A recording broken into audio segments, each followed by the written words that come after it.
তোমাকে প্রণাম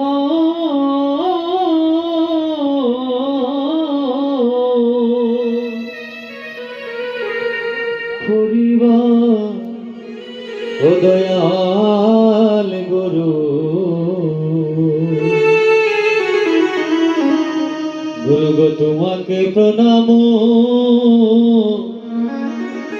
করি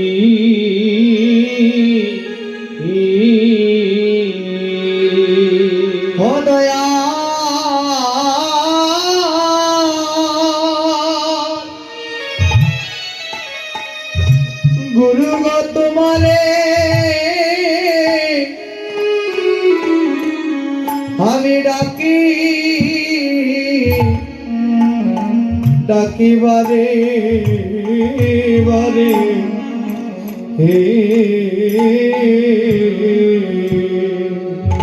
दयाल गुरु गो तुम्हारे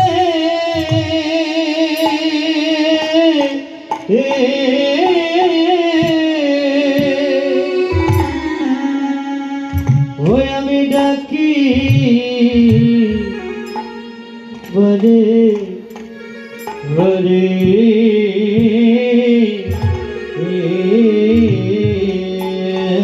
ওই আমার দাও হে চরণ করিবা দয়াল গুরু দাও হে চরণ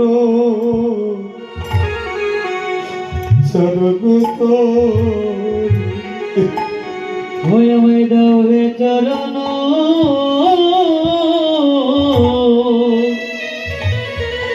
করিবা দয়াল গুরু। দাও হে চরণ করি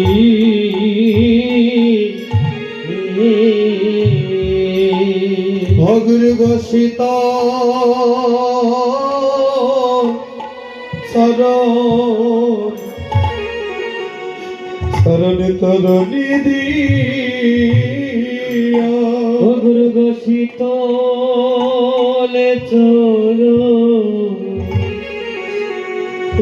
চরণী দিয়া ও দয়াল গুরু গো আমারে আমারে করো করুণা তোমার শীতল চরণ গুরু গো তরণী দিয়া দয়াল গুরু গো আমারে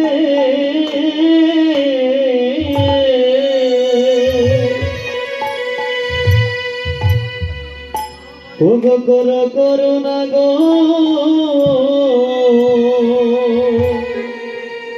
তোমার শীতল তরণী দিয়া গুরু গো বহু জন্মে জন্মের পুণ্যের ফলে হে আমি যে জন্ম দিলাম হিমান মানব কুলে গো ও দয়াল গুরু গো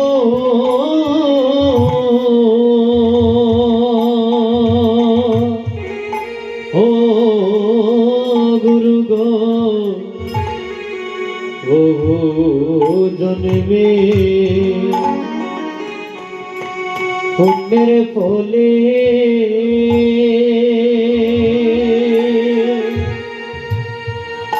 ও গুরু গো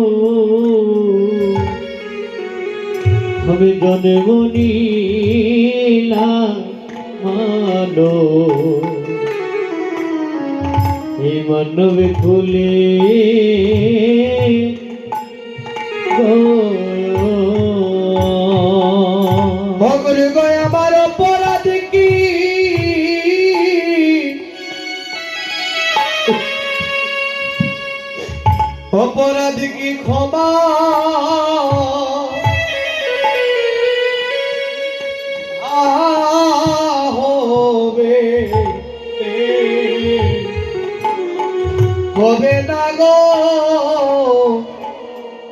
দয়াল গুরু আমার অপরাধী কি ক্ষমা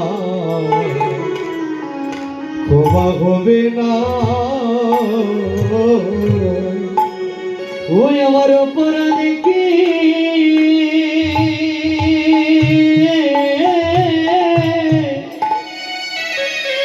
হবে ক্ষমা হবে না গো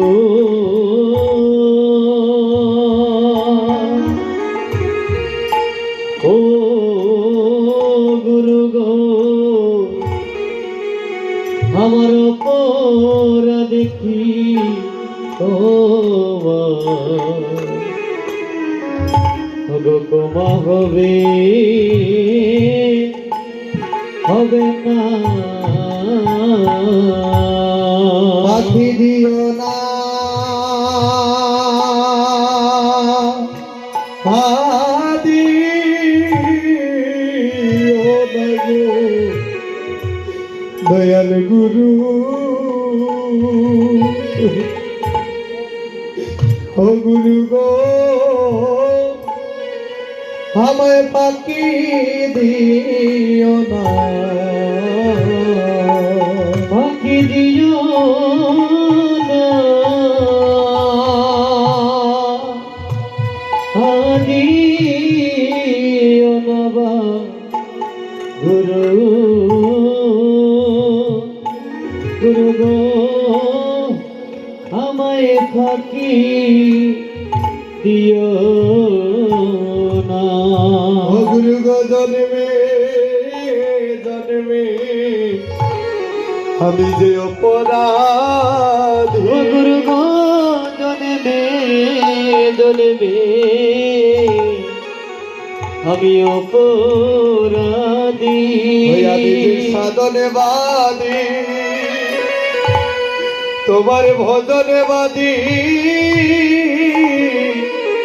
আমি যে জন্মে জন্মে কত অপরাধী তোমার সাধনে বাদী আমি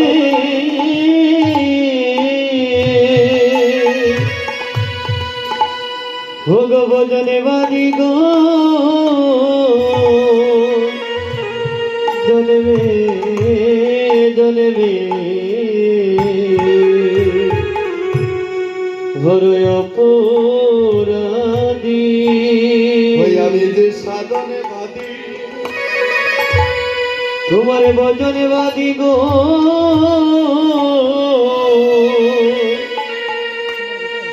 ও গুরু গো জনমে জনমে আমি অপরাধী ওকে হোনা হাই কে হো নাই নাই রে হে দয়াল গুরু বিনে বান্ধব কে হোনা ওকে হো না ওকে হো না না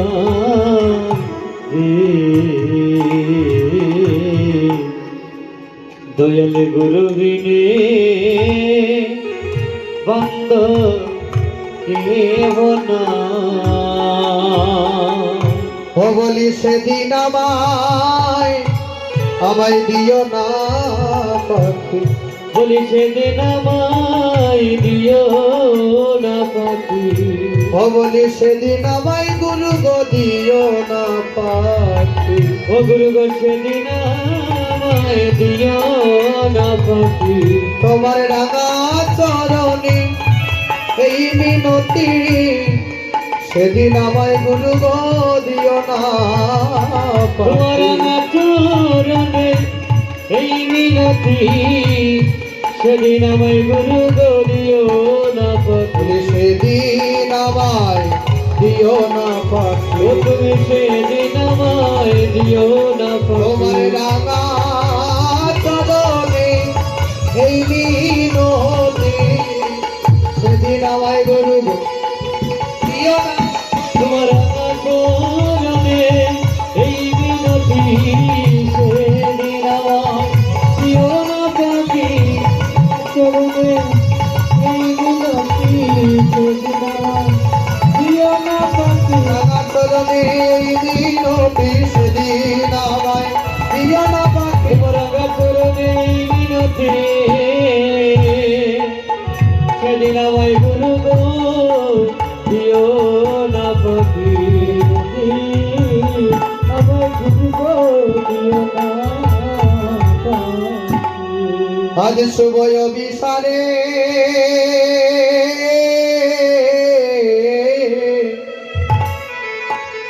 এসো হে গোরা শুনো অবিসারে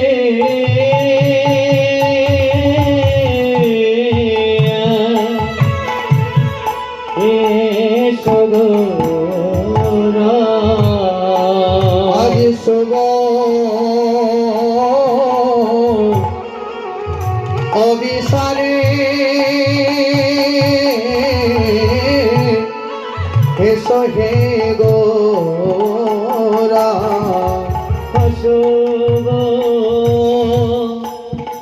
অবিসারে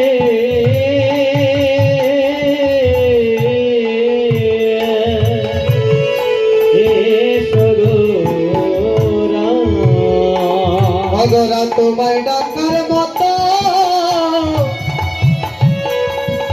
মোরা যে ডাকতে জানি না কৃপা করে এসো হে গোরা মতো ডাকতে জানি না কৃপা করে আজ সগুরা তোমার আশার আসে ওরা আছি বসি ও তোমার আশার আছে মোরা আছি বসিয়া প্রভু তোমার চরণে পাবো প্রাণ জুড়াবো বড় আশার আসে আজ আসছি বসি ও তোমার চরণে পাবো প্রাণে জুড়াবো বড় আশার আছে আছি বসিয়া প্রভু তোমার চরণে পাবো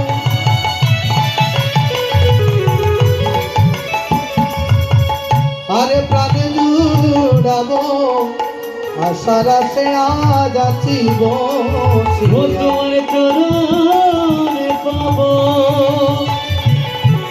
আরে প্রাণে জুড়াবো তোমার আশার আছে আছি বসিয়া এসো দিদি বাগানে বনমালী ওয়েশ্বরী দিবাগানে বনমালী ভক্তের হৃদয় মাঝে হবে উদয় দিদি বাগানের বনমালী ভক্তের হৃদয় মাঝে হয় উদয় ওয়েশ্বরী দিবাগানের বনমালী দিদি বাগানের বনমালী ওয়েশ্বরী দিবাগানের বনমালী দিদি বাগানের বনমালী দিবাগানের ভক্তের বনমালী হৃদয় মাঝে হবে উদয় দিদি বাগানে বনমালী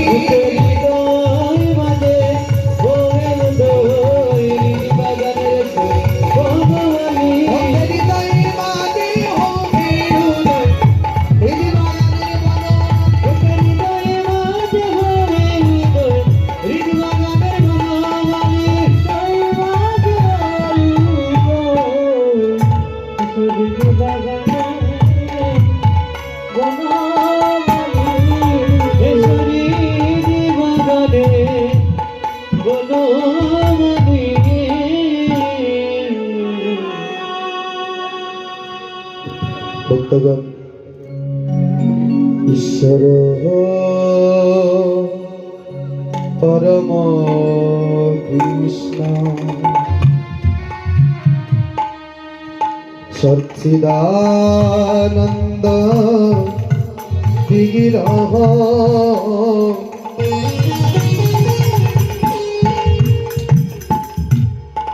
অনাদি আদি গোবিন্দ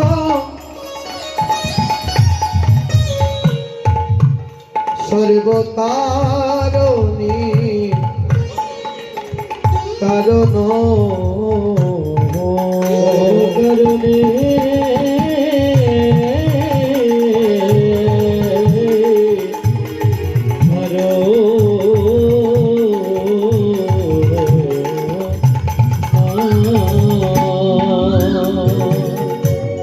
অমৃত ধাম সুধী সজ্জন গৌর অনুরাগী কৃষ্ণ অনুরাগী সাধুগুরু বৈষ্ণবগণ আজ এই রাত্রিবেলা আজ এই নব বৃন্দাবন মাঝে উপনীত হয়েছেন হরিকথা কৃষ্ণকথা আস্বাদন করিবার তরে ভক্তগণ সুধীজন আজ এখানে অবিশাল লীলা কীর্তন পরিবেশন করবার জন্য আমি অধম দাঁড়িয়েছি আপনাদের সম্মুখে। এখানে আপনারা যারা এসেছেন গুরু পাঠে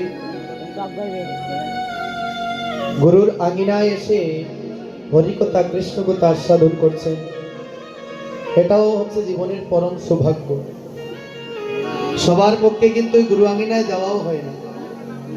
তো আজ যখন এখানে এসেছেন আপনারা গুরুদেবের আঙিনায় হরিনাম যজ্ঞ হচ্ছে, হরিনাম সংকীর্তনে সেই গোবিন্দের গুণকথা আস্বাদন করবার জন্য অনেক দূর দূরান্ত থেকে এখানে সাধুগুরু বৈষ্ণবগণ এসেছেন অবিশাল লীলা কীর্তন আস্বাদন করবে।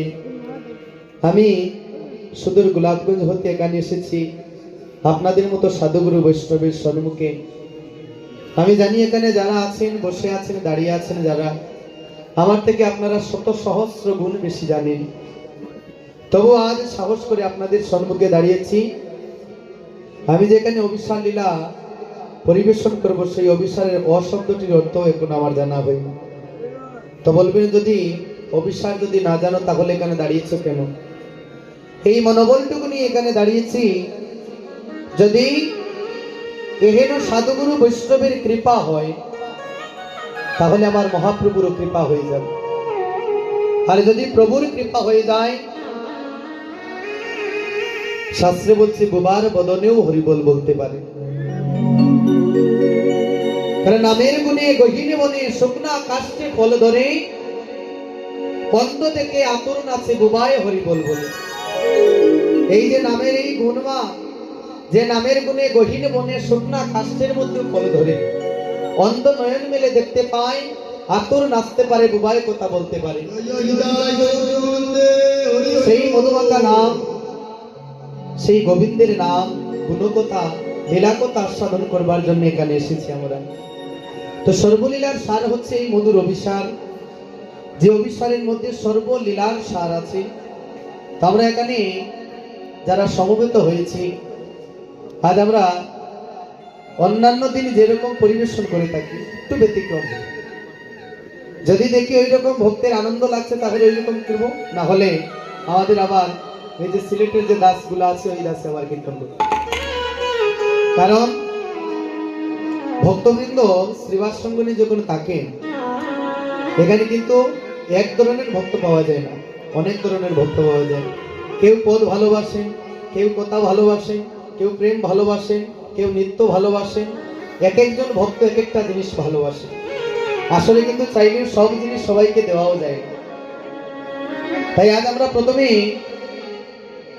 আমরা গৌরকে নিয়ে আলোচনা করব, যা হচ্ছে গৌর রূপ অনুরাগ।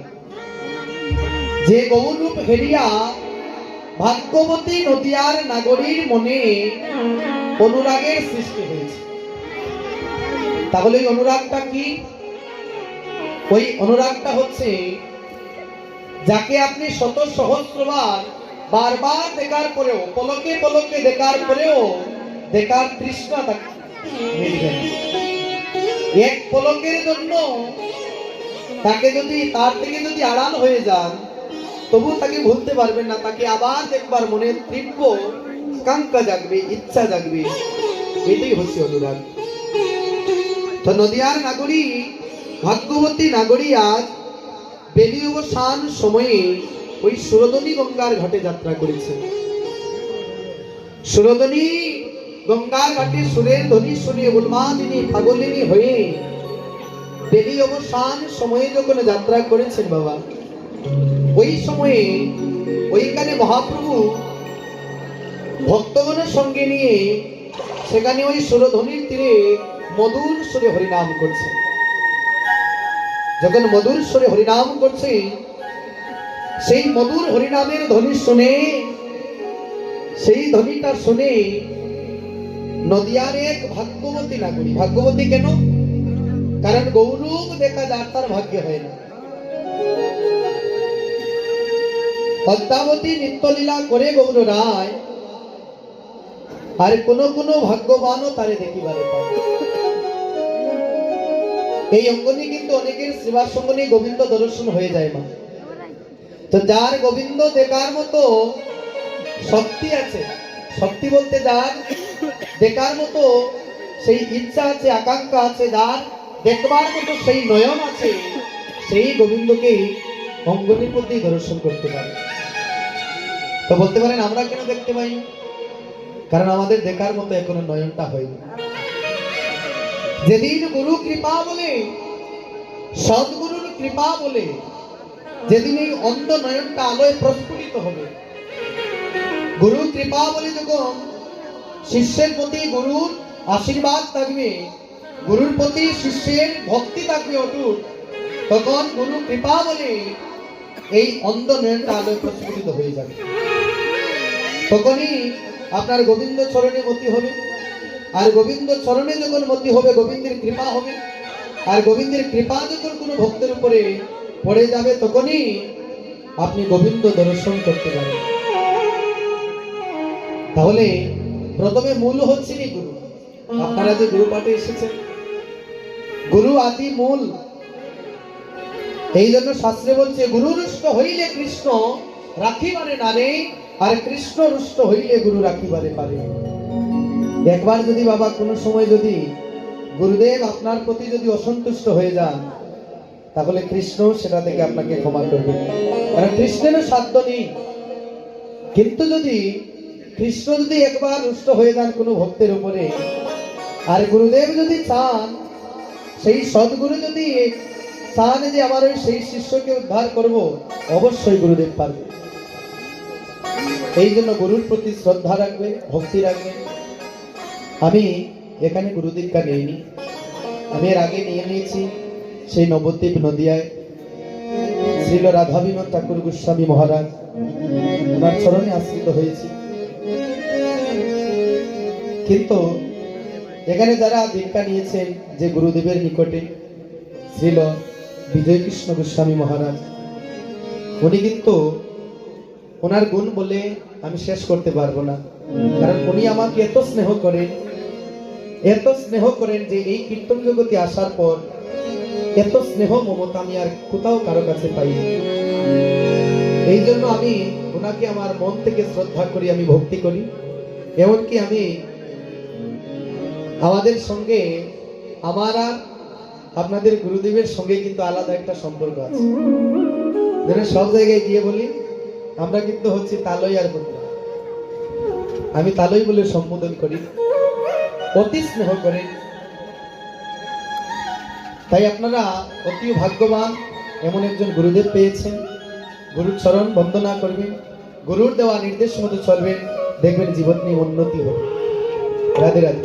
তাই আজ সেই নদিয়ার নাগরী বিষ্ণুপ্রিয়া যখন সুরধ্বনি গঙ্গার ঘাটে গিয়েছে, ওই সুরধ্বনি গঙ্গার ঘাটে সুরের ধ্বনি শুনে উন্মাদিনী পাগলিনী হয়ে যখন ওই সুরধ্বনিতে গেলে, যাবার পরে নদিয়ার ভাগ্যবতী নাগরী গিয়ে দেখছে,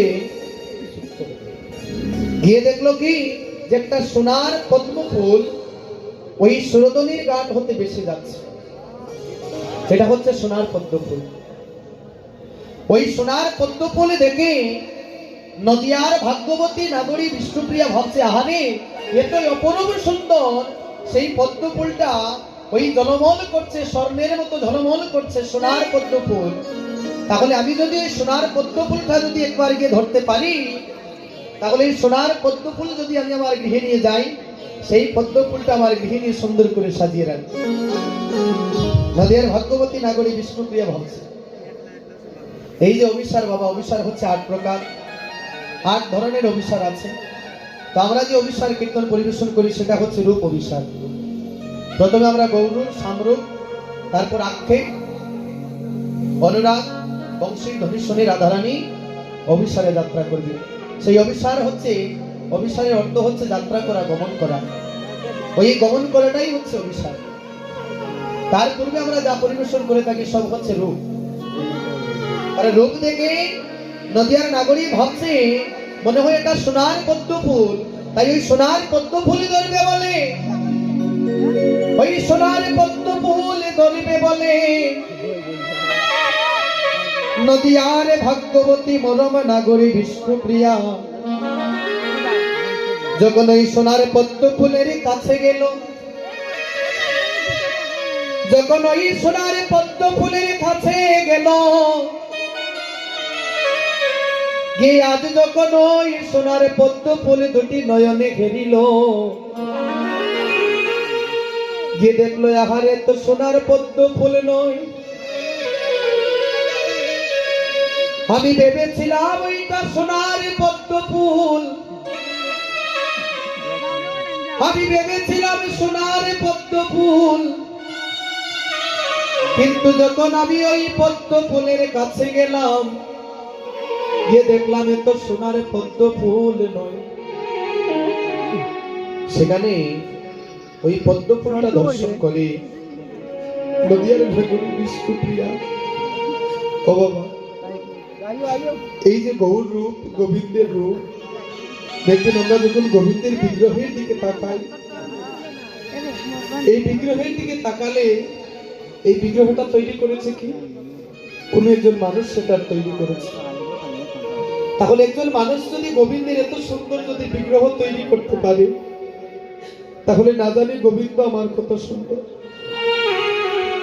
সেই গৌর দর্শন করে ওই বেলি অবসান সময়ে সুরধনী থেকে যখন গৃহে গিয়েছে, গিয়ে বলছে নাগরী, নাগরী শুনে শোনে নাগরী রে, জানিস নাগরী আমি গিয়েছিলাম বেলি অবসান কালে, ওই না সুরধনী গঙ্গার ঘাটে, আমি যখন এই সুরধনীর ঘাটে গেলাম, শুনে শোনে মরম নাগরী কাঞ্চনা রে, ওই রূপে দেখে আমার কি হলো জানো নাগরী, ভেবেছিলাম আমি ওইটা সোনার পদ্ম ফুল, কিন্তু আমি কাছে গিয়ে দেখলাম তো পদ্ম ফুল নয়, কি দেখলাম জানো নাগরী, শোনে নাগরী রে, দেখলাম কি হেরলাম সোনার গৌরাঙ্গরা, ও হেরলাম সোনার গৌরাঙ্গরা, ও হেরলাম আমি সোনার গৌরাঙ্গরা, ও হেরলাম সোনার গৌরাঙ্গরা। নাগরী রে, আমি হেরেছি কি সোনার গৌরাঙ্গ রায়, ওই সোনার গৌরাঙ্গ রায় হেরে, ওই সোনার গৌরাঙ্গ রায় হেরে আমার বলতে কিছু যাচ্ছিল, আমার দেবানে কুলো মানে ভিটা মাটি, এই দেহ মন জীবন যৌবন আমি যে আমার গৌরী চরণে সঁপে দিলাম, তাই শোনে শোনে কাঞ্চনা রে, আমি তো আগে অমন ছিলাম না রে, যদি আমি আগে জানিতাম ওই সর্বনাশা গৌরী রূপ, ওই সর্বনাশা গৌর রূপ আমায় এমন ভাবে দংশন করবে, যদি আমি আগে জানিতাম রে নাগরী তাহলে ওই সর্বনাশা রূপের পাদে আমি কখনো মজিতাম না। এই যে রূপ অনুরাগ, যে রূপ দেখে অনুরাগের সৃষ্টি হয়েছে, বলছে নাগরী রে, যদি আমি আগে জানতাম যে ওই সর্বনাশা গৌরূপ দেখলে আমার অমন হবে, তাহলে আমি কখনো ওই সর্বনাশা গৌরূপের কাছে কখনো যেতাম না। তাই হেরলাম কি জানো শোনো নাগরী, ওই হেরলাম নিরমল গোরা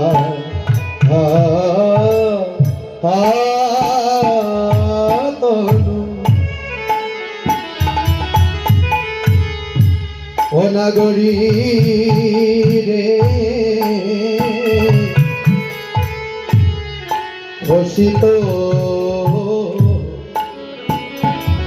কাঞ্চন জনু।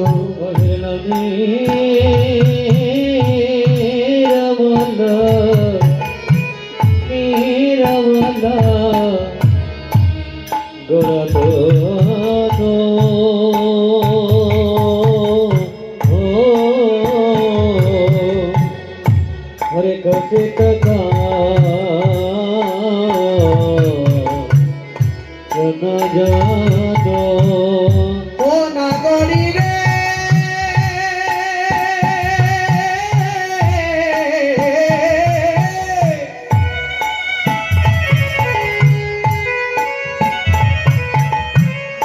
নাগরী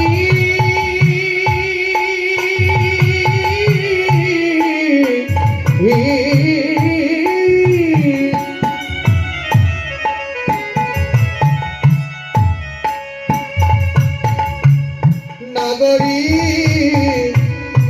নাগরী নাগরী রে,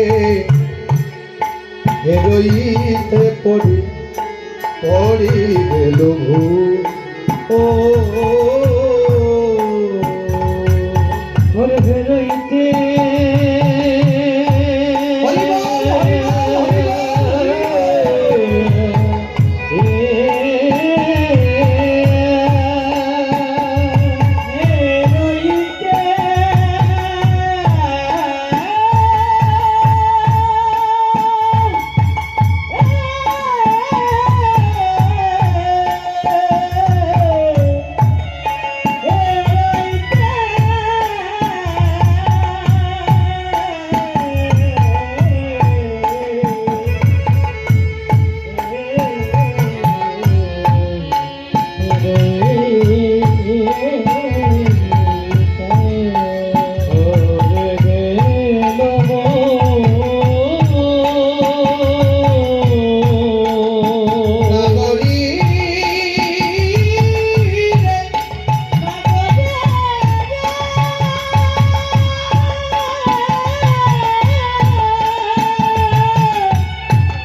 মধুমণি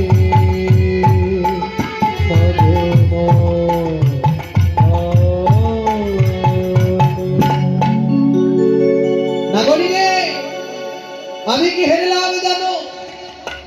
আমি যে সোনাদনির ঘাটে গিয়েছিলাম, কি হেরলাম জানো নাগরী? শোনো নাগরী, নিরমল গড়া তনু খসিত কাঞ্চন ধনু। কাঞ্চন হচ্ছে সোনা। বলছে হেরলাম কি, একজন স্বর্ণকার যেমন স্বর্ণ দিয়ে কোন একটি হার তৈরি করে, কোনো কিছু তৈরি করে, ওইটাকে আগে খাদ মুক্ত করে তারপর সোনা তৈরি করে। কিন্তু আমি যে ওই গৌরূপী সোনাকে দর্শন করলাম, দেখলাম কি জানো, ওই গৌরূপী অঙ্গের মধ্যে তার কোনো খাদ নেই, একদম খাদ মুক্ত সোনার মতো, একদম খাদ মুক্ত সোনা। ওই সোনার মধ্যেও খাদ আছে, কিন্তু ওই গলার রূপের মধ্যে কোনো খাদ নেই। তাই দেখলাম কি, ভাঙ্গ ভুজঙ্গমে দংশল মধুমণি অন্তর কাপহিম। একটা সর্প যেমন দেখবি ব্যাংকে ধরবার জন্য দূর থেকে ফাঁদ পেতে বসে থাকে না মা, দূর থেকে ফাঁদ পেতে বসে থাকে, ওই ব্যাংকে ধরবে বলে দূর থেকে।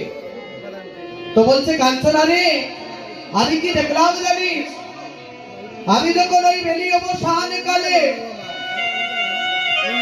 ওই সোনাদনি গঙ্গার ঘাটে গিয়েছিলাম, দেখলাম আমার গোরা ওই দূর থেকে ওই সর্পের মতো আমার পাদ পেতে বসে আছে। আর যখন আমি ওই দৃশ্যটা দর্শন করলাম, ওই দৃশ্য দেখা মাত্র আমার অন্তর কাঁপিল। বলছে আমার অন্তর তর করে কাঁপছে, যেন ওই সর্বনাশা গৌর বাবাকে দর্শন করে। কিন্তু জানিস নাগরী, ওই সর্বনাশা রূপ আমি দর্শন করে আমি যে আমার সকল কিছু তার চরণে সঁপে দিয়েছি। এবার ভগবতী কাঞ্চনা বলছে, ও বিষ্ণুপ্রিয়া শুনো গো, তুমি যে রূপ দেখেছো ভালো কথা, তাহলে রূপের বিবরণ আমার কাছে তুমি সকল খুলে বলো। এবার বলছে বিষ্ণুপ্রিয়া ওই রূপের বর্ণনা বলো। কাঞ্চনা যখন বলছে, এবার বিষ্ণুপ্রিয়া বলছে, আমি কেমন করে বলি গো, কেমন করে তোকে বলি আমি, কেমন করে তোকে বলি আমি, কারণ যে রূপে দেখেছি আমি সুরদনি, যে রূপে দেখেছি আমি ওই সুরদনির ঘাটে, যে রূপে দেখেছি আমি সুরদনির ঘাটে, ওই রূপটা দেখেছে একজন আর বলছে আরেকজন। এবার তো বিড়ম্বনা ঘটে গেল। বিষ্ণুপ্রিয়া বলছে ওই রূপ দেখছে একজন আর বলছে আরেকজন। এবারে কাঞ্চনা বলছে, তুই কি সত্যি সত্যি রূপ দেখেছিস নাকি পাগল হয়ে গিয়েছিস? বলে গো, আমি কি আর সাধু করে পাগল হই? আমি তো সাধু করে পাগল হইনি, আমি এমন কিছু পেয়েছি বলে গলে গিয়েছি, তাই আমি পাগল হয়েছি। সাধু করে আমি পাগল হইনি। কারণ ওই রূপটা কে দেখেছে? ওই রূপটা দেখেছে একজন আর বলছে আরেকজন। ওই রূপ দেখেছে একজন আর বলছে আরেকজন। বলে কি এই মাত্র বললে তুমি দেখেছো? বলে হ্যাঁ দেখেছে একজন আর বলছে আরেকজন। কে দেখেছে? বলে দেখেছে আমার নয়ন আর বলছে তো আমার বদন। তাই দেখা হচ্ছে একজনই আর বলা তো হচ্ছে আরেকজনের। তাহলে বাবা একজনের যদি দেখা হয় আর সে যদি এসে আপনার কাছে বলে, তার দেখা আর আপনার বলা একই হবে? হবে না। তাই বলছে আমি যতটুকুই জানি আমার মনে আছে ততটুকুই এই রূপের বিবরণ তোর কাছে বলছি। কারণ এই গৌরূপের বিবরণে যদি আমি বলি, এই বিশ্ব ব্রহ্মাণ্ডে ভূমি যদি হয় খাতা আর এই বিশ্ব ব্রহ্মাণ্ডের জল যদি হয় কলমের খালি, তবু আমার গৌরূপের সেই বর্ণনা লিখে শেষ করা যাবে না। বলছে কাঞ্চনা রে, তাহলে তো তোর ওই গৌরূপের বর্ণনায় আমার শুনতে হয়। রাধে রাধে। এমন ভাবে করবো নাকি বদলিয়ে দেব? হবে না। কারণ আমাদের সিহটে যেরকম হয় একটু অন্যরকম হয়। আশীর্বাদ করবে, আপনারা যেমন আশীর্বাদ করবেন তেমনই হবে। আমি চাই ওই রকম কীর্তন যাতে সব জায়গায় হয়, কিন্তু সব জায়গায় পারি না। এবার হচ্ছে নাগরী রে, যখন আমি ওই গোবর রূপের কাছে গেলাম, গিয়ে কি দেখলাম জানো, যেন গোড়ায় আমায় ডাকিতে আছে। ও নগরী রে, যেন গড়ায়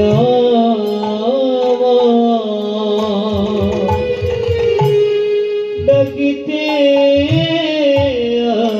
আছে। ঘনাগড়ির গোড়ায় আমায় ডাকিতে আছে। ও নগরী রে,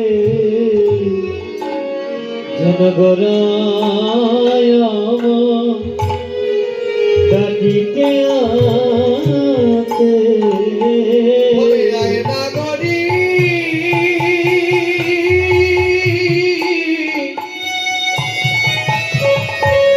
ও বলে আয় নাগরী, আয় না রে, বলি দুহাত তুলে গোরা আমায় ডাকিতে আছে। বলে আয় নগরী,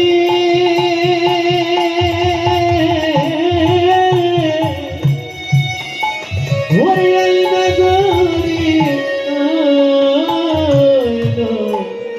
আয় না রে, ওরে আমায় দুহাত তুলে ডাকিতে আছে। বলে আয় নাগরী, আয় না রে, যেন দুহাত তুলে গোরা আমায় ডাকিতে আছে। ওরে আয় নগরী, আয় না রে, দুহাত তুলে ডাকিতে আছে। জানিস কাঞ্চনা, যখন আমি ওই গোরা রূপ দর্শন করিলাম, আমি যখন ওই গোরা রূপ দর্শন করিলাম, তোদের যদি ওই গোরা রূপ দর্শন করিবার লালসা জাগে, তোদের মনে যদি গোরা রূপ দর্শন করার লালসা জাগে, তাহলে চল আমার সঙ্গে সুরধনির তীরে। আমি যে ঘেরিলাম মাধুর্য রসের গোরা, আমি যে ঘেরিলাম শৃঙ্গার রসের গোরা, আমি যে ঘেরিলাম সেই মাধুর্য রসের গোরা, ওই গোরা রূপে যখন আমি দর্শন করিলাম, ও কাঞ্চনা রে, মনে হয় আমি আর গৃহে থাকতে পারবো না গো। ওই গোরা রূপ আমায় গৃহের বাহিরি করে দেবে। তাই ওই গোরা রূপের কথা বলিতে বলিতে মনে হয় আমার এই দেহ থেকে প্রাণ চলে যাবে। যদি একবার গৌরী বলে, যদি একবারে গৌরী বলে এই দেহ থেকে প্রাণ চলে যায়, যদি একেবারে গৌরী বলে, আমি যদি আমার এই মন প্রাণ দেহ জীবন যৌবন যদি আমি ওই গৌরী চরণে সমর্পণ করিতে পারি, ও কাঞ্চনা রে, কাঞ্চনায় আমার মানব জনম, জনমে ধন্য ধন্য হবে। ওই আমার মানব জন্য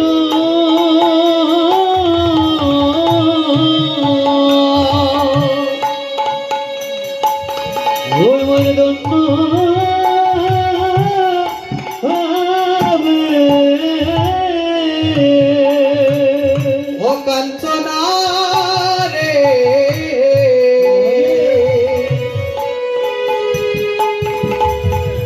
আমার মানো ও বিধান জনম দন্ন হবে ও কাঞ্চন রে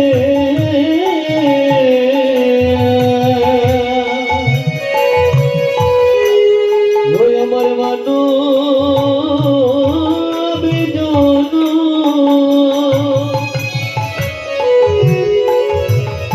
ওই আমার দন্ন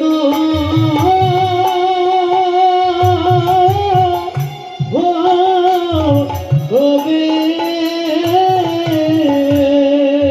ও কাঞ্চনা এমন রূপার আমি দেখি নাই গো এমর করবি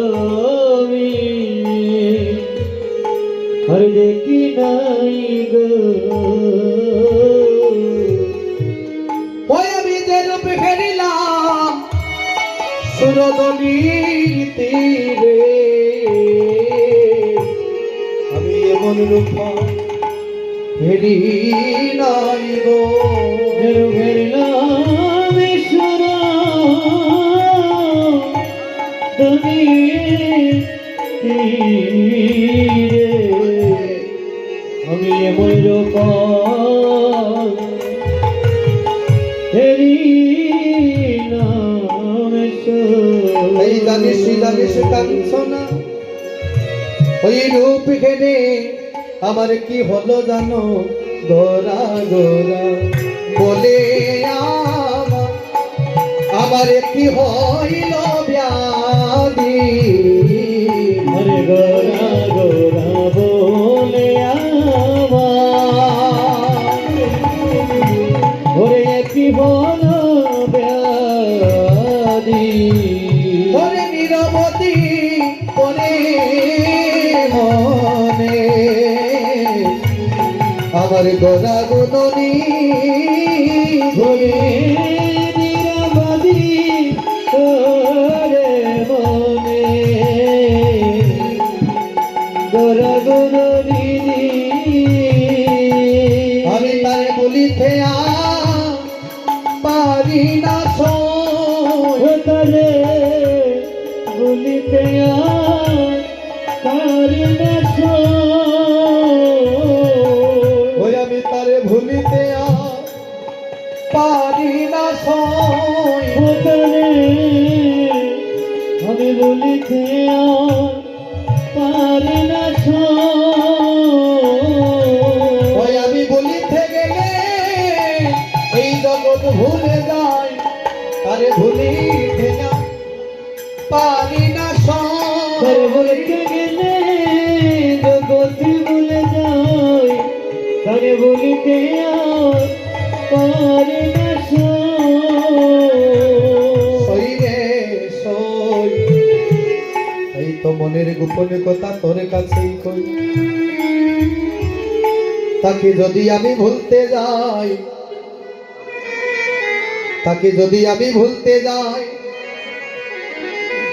তাকে ভুলতে গেলে আমি এই জগৎকেই ভুলে যাই তাকে যে আমি আর ভুলিতে পারিব না তাকে আমি ভুলিতে পারিব না তাকে আমি কখনো বলতে যে পারি না শোন শোন সই রে শোন সই তোর কাছেই আমি মনের কথা বলছি এবার কাঞ্চনা বলছে তাহলে বুঝতে পেরেছি তাহলে তোমার গৌরূপের সাথে একটা তুলনা আমি দেই বলে কি তুলনা বলে আমার আজ যে তুমি সেই গৌরূপ দর্শন করেছো সেই রূপের সঙ্গে আমি একটা তুলনা দিই বলে দেও তো তুলনা বলে কি তুলনা বলে শোনো দামিনী দামোদ মনোরুচি দর্শনে দামিনী দামোদ মনোরুচি দর্শনে দামিনী দামোদ মনোরুচি দর্শনে দামিনী দামোদ মনোরুচি বলে দর্শনে তারে আমি ফেরিলাম তারে আমি ফেরিলাম বলে তারে আমি ফেরিলাম তারে আমি ফেরিলাম ওই না শোনো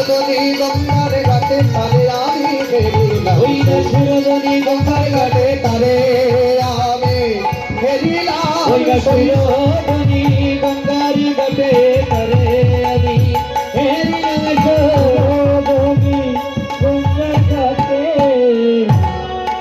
তারে আমি হেরিলাম ওরে তারে আমি হেরিলাম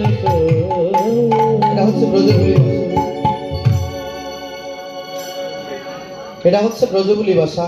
যে দামিনী দাম দমন রুচি দর্শনে, দামিনী দাম, দাম হচ্ছে বজ্র, দামিনী দাম দমন রুচি দর্শনে, অর্থাৎ বলছে তোর গৌর কি ওই বজ্রের মালার সাথে তুলনা হয়? আমি যদি বজ্র দিয়ে একটা মালা গেঁথে দেই, দামিনী হচ্ছে বজ্র আর দাম হচ্ছে মালা, তোর গৌর কি ওই বজ্রের মালার সাথে তুলনা হয়? বলে না গো, আমার গৌর ওই বজ্রের মালার সাথেও তুলনা হয়। বলে তাহলে তোর গৌরূপের কিসের সাথে তুলনা হয়? বলে কিছুর সাথেই আমার গৌরূপের তুলনা করতে তুই পারবে না। বলছে ও কাঞ্চনা, কাঞ্চনা রে, তাহলে তোর রূপের বিবরণ বলতেই হবে, দেখি বল তোর গৌরূপের বর্ণনা। বলছে আমি যে রূপ হেরিলাম, শোন শোন নাগরী রে, শোন কি হেরিলাম জানিস? ও কাঞ্চনা রে,